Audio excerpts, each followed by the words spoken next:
Over the period of its implementation, EPIC focused on implementing innovations and approaches that would have greater impact, as will be seen in the various areas. One approach was advocacy and violence prevention and response that strengthened violence response mechanisms, thus allowing timely response and management of related cases.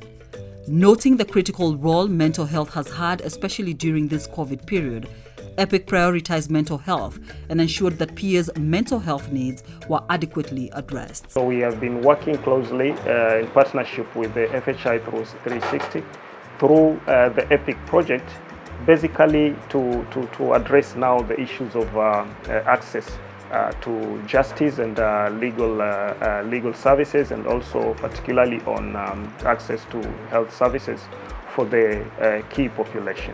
You know, basically key population have been stigmatized and marginalized and discriminated in terms of now accessing services.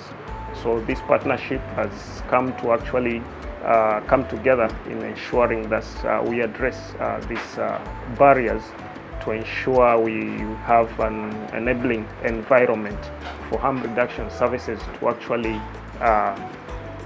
be successful in terms of now reaching out to key population with services and ensuring that we help people who inject drugs and people who use drugs within our society. Hapa Reach Out ni shirika ambalo linahamasisha watu kuhusu madawa ya kulevya, linahamasisha kuhusu utumizi wa kufanya mapenzi. Pia vile vile tunahamasisha wale client kuhusu utumiaji wa kujidunga salama. In 2019, BESP was one of the luckiest organizations in Kenya to receive funding from FHI 360, which was the Key Population Investment Funding, which mainly focused on violence prevention amongst sex workers here in Kenya.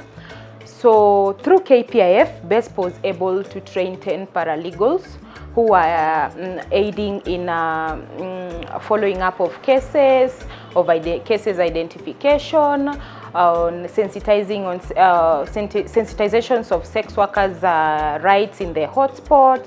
Yes, among it so many. I came for the advocacy training and the paralegal training, and it was really interesting. First of all, because I had no backing, so it was like a lot of information, learning, awareness creation for me, and also it gave me the strength and the information to take all that I've learned and share it with the people around me. I'm quite, I'd say, vocal online. So I took like the information I've learned, the paralegal stuff, the advocacy stuff, medical stuff. I took it out and shared with people who need it online. Yeah.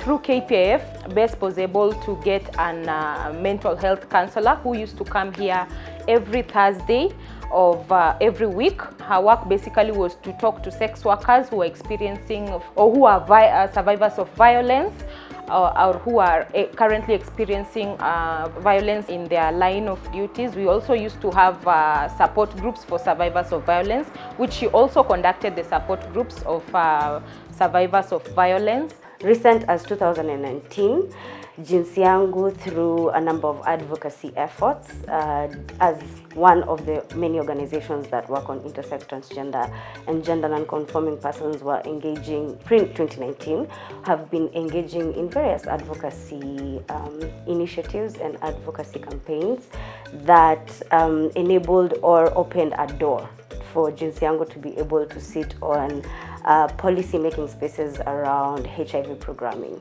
Kitu tulikuwa tunafanya kwa Smart Ladies ni tunashughulika mambo na GBV kwa key population.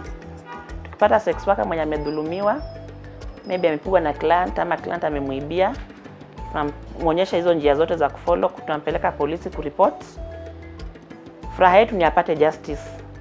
Na pia hatufurahi sex workers wakidhulumu clients. Pia violate clients pia tunachukulia sheria. So hiyo ndio tunafanya kama Smart Ladies, na tuko Nakuru, tuko kwa 8 sub counties Nakuru. Tunadeal nazo, and we have 40 trained paralegals ambao ni sex workers wenye tulitoa kwa different hotspots waweze kusimamia their peers. Pale Kondele sahi kuna gender desk. In any case, wewe ni mwanamke na unafanya kazi under cash, unaingia tu pale police station, kuna gender desk, una report hapo. Hata huyo ofisa wa hapo ndo yani ni kama key point. Sasa sisi kwetu kwao mapolisi wengine. So far, this is work that has been continuing very successfully, and we hope to scale up the work as we are moving forward.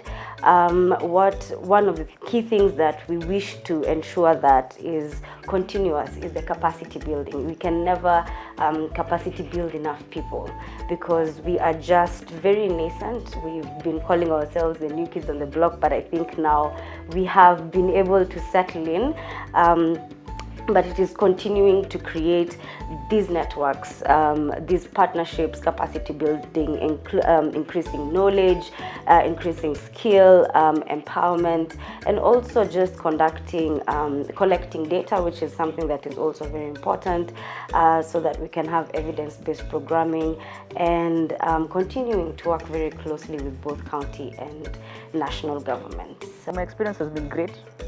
Myself, I have attended almost all the trainings that were conducted by FHI and Ministry of Health, that is through NASCOP. For instance, I attended the paralegal training, which was for me one of the most brilliant trainings because I got to understand so much, especially on the legal bit, because there have been discrepancies about the legalities of being trans and all that. So it shed some very serious light on the matter, which for me was very great.